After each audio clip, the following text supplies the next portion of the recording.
Clemson versus Ohio State. The Taters first to suck nuts. College football playoff semifinal. What is this? The Sugar Bowl? Yeah, Sugar Bowl. Taters versus the suck nuts. Man, 3, 4, 5 months ago, whatever it was, Big Ten cancels the season, right?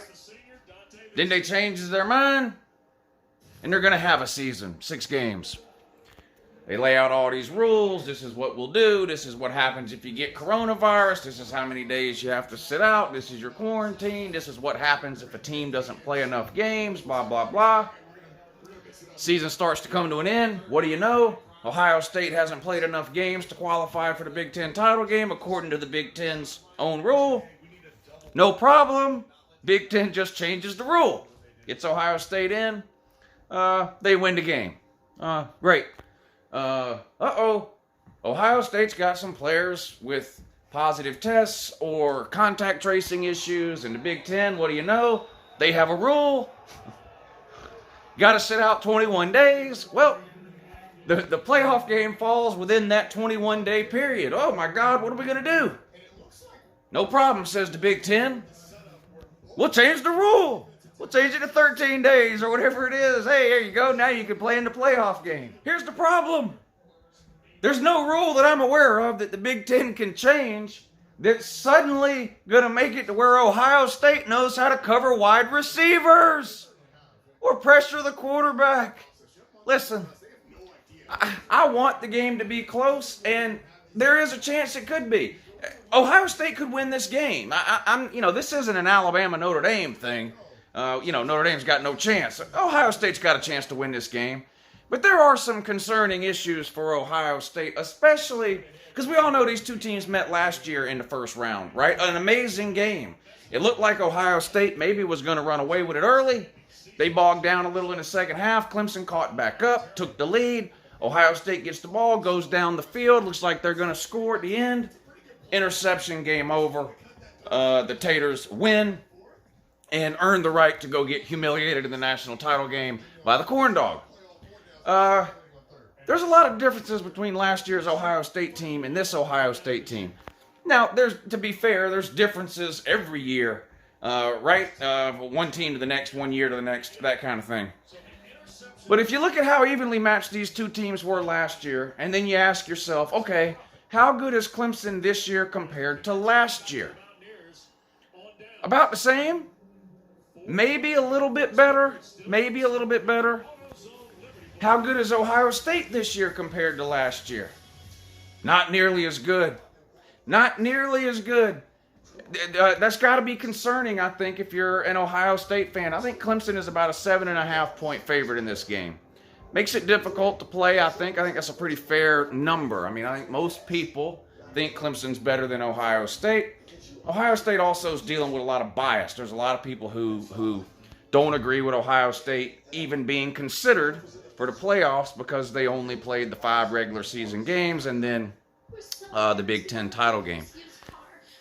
My thoughts are clear on that. I mean, if the playoff committee's job is to put the best 4 teams in, I don't really see how you leave Ohio State out. And again, you get down to the argument about the 4 spot. Who are you going to put there? There's not really 4 elite teams this year. There's Alabama and Clemson, and in my mind, Ohio State at 6-0. I don't think it too much. I mean, who are you going to put in instead of Ohio State? Texas A&M? Well, they already lost by 28 to Alabama. To beat Vandy by 5. I mean, are they really a playoff caliber team? I don't think so. Oklahoma, they lost 2 of their first 3 games. Georgia, they lost 2 regular season games and didn't win their division. Florida, well, Florida's on a 3-game losing streak. So you know what I mean? So spending a lot of time fussing about Ohio State getting in, I just don't know what sense it makes because I don't know who you would put there instead of them. So I'm fine with Ohio State being in. My issue with Ohio State isn't that they only played 6 games. My issue with Ohio State is I don't know how they're going to cover these Clemson wide receivers. Ohio State's defense at times this season has honestly looked bad. I mean, real bad. There's something like 100th in America in pass yards given up. I mean, they can't get to the quarterback. We were talking about this morning. When you play a team like Clemson, I mean, Trevor Lawrence is an elite level passer, and they've got NFL wide receivers. When you play a team like that, like Alabama, like Florida, any team that can really sling the ball at a high level, you need to be able to do one of two things. You either need to be able to lock down the wide receivers, cover the wide receivers at an amazing rate, or you need to be able to get to the quarterback. You need to do one of those two things. If you're not able to cover the wide receivers, you better get to the quarterback in a hurry, right? If you can't get to the quarterback in a hurry, you better be able to cover the wide receivers. Ohio State really hasn't done either of those two things very well this year. They lost Chase Young off last year's team. Now, there's no replacing him, and I don't think anybody expected a Chase Young replacement. But there's nobody even close there. And you know, like the Northwestern game, you watch the Big Ten title game, Ohio State reminds me a little of Georgia. Like, they do seem to get pressure on the quarterback from time to time, but they hardly ever get him on the ground. They hardly ever get the sack. You know, they'll get there just as he's throwing it. Or they'll get there and chase the quarterback out of the pocket, and then he'll throw it. Or he'll run, or whatever. It's just, it seems like they rarely get home. And I watched all of almost every Ohio State game this year, which wasn't hard to do, you know, because you only played 6. Almost every single game, every single pass play, it seemed like there was just wide receivers for the other team just running wide open down the field. I mean, the Northwestern game, I mean, as good as Northwestern is, nobody looks at Northwestern and goes, now there's a prolific passing game. There was just multiple wide receivers running wide open way too many times in that game, and every other game you played. That's just got to be a big red flag heading into this Clemson game if you're an Ohio State fan. And just being honest, Justin Fields has not played as well overall this year as he did last year. Started off really hot first couple of games. I think he had something like 3 incomplete passes in his first 2 games or whatever it was. But he struggled against Indiana, and he struggled against Northwestern, and those are the 2 best teams that Ohio State played this year. Now, we've seen Justin Fields play great enough times to know, at least I have, that he's capable of playing at a high level against anybody he plays. Justin Fields is clearly one of the top 2 or 3 quarterbacks in all of college football, and the NFL draft coming up here in a couple of months will bear that out. But he did struggle in the 2 big games he had this year. He can't do that in this game. With the way Ohio State's defense... Well, ask yourself this if you're an Ohio State fan. What do you think's more likely to happen in this game? Do you think it's more likely that suddenly your defensive backs figure out how to cover wide receivers? Or do you think that Justin Fields has a great game? I think it's more likely that Justin Fields has a great game than it is that Ohio State suddenly figures out how to cover a bunch of elite wide receivers, which is what Clemson has. If you're betting on that, that Ohio State's going to be able to cover Clemson's wide receivers, you're silly. You better hope Justin Fields comes out and has the game of his life in this game. He's going to have to be accurate, can't turn the ball over, can't take sacks. He's going to have to run some in this game, I think. I like Trey Sermon. I don't like Master Teague. I like Trey Sermon. Obviously, he saved the day against Northwestern, 300 yards rushing or whatever it was. He's not going to get that against Clemson, but he's got to be able to successfully run the ball, right? You got to be able to run the ball on first down to get second manageable if you're Ohio State and looking for a way to win this game. You got to sustain drives and keep your defense off the field. I'm going to be honest. I don't see how you hold Clemson under 30. I don't see it. Not with the defense you have this year. I just don't see it. Again, I don't know how likely it is that suddenly in 2 weeks you figured out how to cover wide receivers. I know you lost 3 defensive backs to the NFL last year, and I like Shaun Wade. He's good. He's a future NFL player too. And you may have some other future NFL defensive backs on that team who just aren't up to par yet or whatever, but your defensive backs just pale in comparison to what you've had in years past. Outside of Shaun Wade, it's been bad. I mean, really bad. And that worries me if I'm looking at this game and considering betting on Ohio State.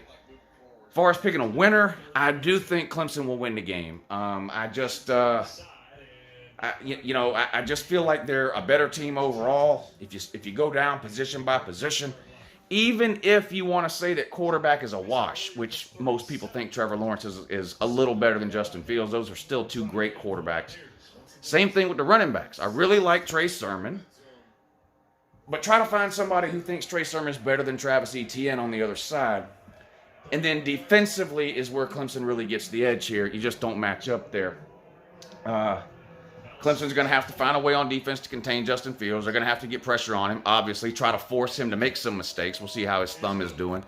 And we'll see what Clemson can do with Olave, that wide receiver for Ohio State, who, honestly, outside of Devontae Smith, Chris Olave for Ohio State might be the best wide receiver I've seen play this year. I know Florida had a bunch of good ones. There's a lot of good ones. Elijah Moore, LSU's always got good ones. There's a lot of good wide receivers. I saw Chris Olave make some catches this year that just made me shake my head. I just couldn't believe it. The way the guy can bend and contort himself in the air to come up with some of these catches along the sideline and even the one catch at the back of the end zone, I still don't know how he got his foot down on that one. So Clemson's going to have a plan for him, and we'll see what that plan is. I really hope this is a good game, and I think we might get a good game. I think I got to pick the Tater to win this one here. I got to pick the Tater to win this one. More experience this year, especially.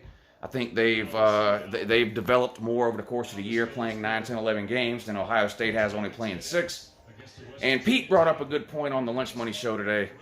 Ohio State's just it's been disjointed, right? Like, the season was canceled. And even though the teams were allowed to keep practicing in the Big Ten when the season was canceled, they were allowed 20 hours of practice or whatever. How much motivation was there during those practices, really, when you thought you weren't going to have a season? Hard to imagine that the practices were the same intensity and everything when you thought you weren't going to have a season as they are in a normal year. And I've heard coaches say this before.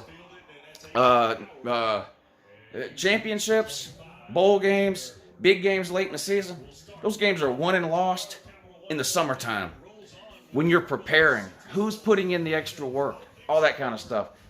Then the season starts, you play a game, you're out because of coronavirus for 2 games, you play another game, you're out again. It's just been a disjointed season for Ohio State. And because Clemson is so good, I have to go that way with this pick here. But this isn't, I'm not on here clowning Ohio State like I clowned Notre Dame. That game's going to be a massacre broadcast live on TV on New Year's Day. That's just a shame for Notre Dame. I don't think this game will be a blowout like that one. I just think Clemson is the better team given all the circumstances surrounding the Big Ten and Ohio State this year.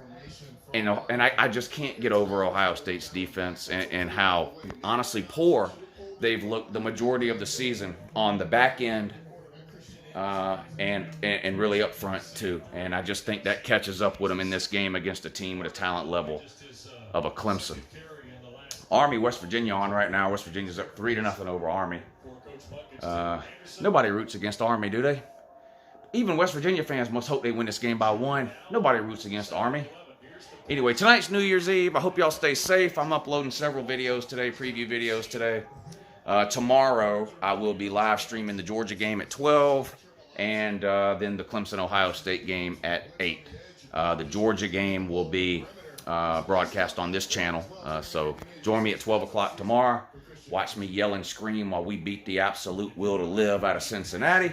And then over on the Patreon page, we'll be streaming the Clemson-Ohio State game at 8 o'clock. So if you're a member on the Patreon page, you know the routine. If you're not a member of the Patreon page, get yourself signed up. There's a link in the description of this video that'll take you there. Just click the link. You can look around on the Patreon page. Decide you want to get signed up. That would be great. Have a good morning.